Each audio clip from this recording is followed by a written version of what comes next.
Inquisitor, meet Hawk, the champion of Kirkwall. Though I don't use that title much anymore. Hawk, the Inquisitor. I figured you might have some friendly advice about Corypheus. You and I did fight him, after all.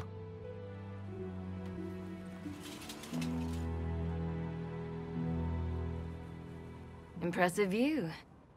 Reminds me of my home in Kirkwall. I had a balcony that overlooked the whole city. I loved it at first. But after a while, all I could see were the people out there depending on me. You're lucky it was just a single city. I've got half of Thedas. You're doing everything you can to protect them. Does it ever get any easier? I'll let you know. I don't envy you, Inquisitor. But I may be able to help you. Varric said that you fought Corypheus before. Fought and killed. The Grey Wardens were holding him, and he somehow used his connection to the Darkspawn to influence them. Corypheus got into their heads, messed with their minds, turned them against each other. If the Wardens have disappeared, they could have fallen under his control again. So Corypheus has the Venatori, the Red Templars, and now possibly the Wardens as well. Wonderful. I didn't come this far just to give you bad news. I've got a friend in the Wardens. He was investigating something unrelated for me. His name is Logain. The last time we spoke, he was worried about corruption in the Warden ranks. Since then, nothing. Corypheus would certainly qualify as corruption in the ranks. Did your friend disappear with them? No. He told me he'd be hiding in an old smuggler's cave near Crestwood. If you didn't know about Corypheus, what were you doing with the Wardens? The Templars in Kirkwall were using a strange form of lyrium. It was red.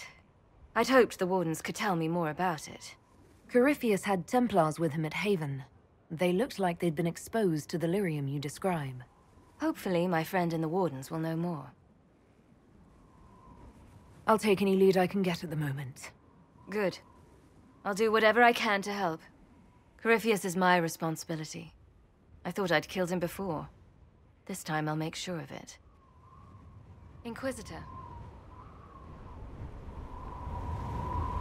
You said you thought you killed Corypheus. The Grey Wardens had him imprisoned. They used my father's blood in a ritual to seal Corypheus inside. But he could still reach out and influence the Warden's thoughts. He sent them after me. And I didn't just think I killed him. When the fight was done, he was dead on the ground. Maybe his tie to the Blight somehow brought him back, or maybe it's all to Vinter magic. But he was dead, I swear it.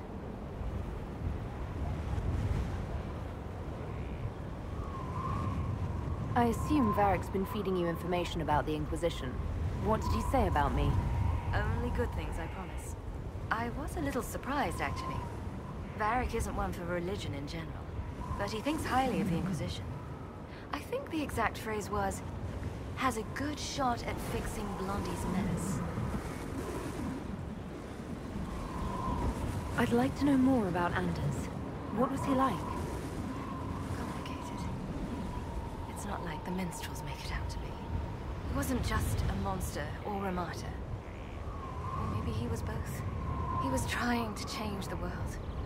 He knew it couldn't happen peacefully.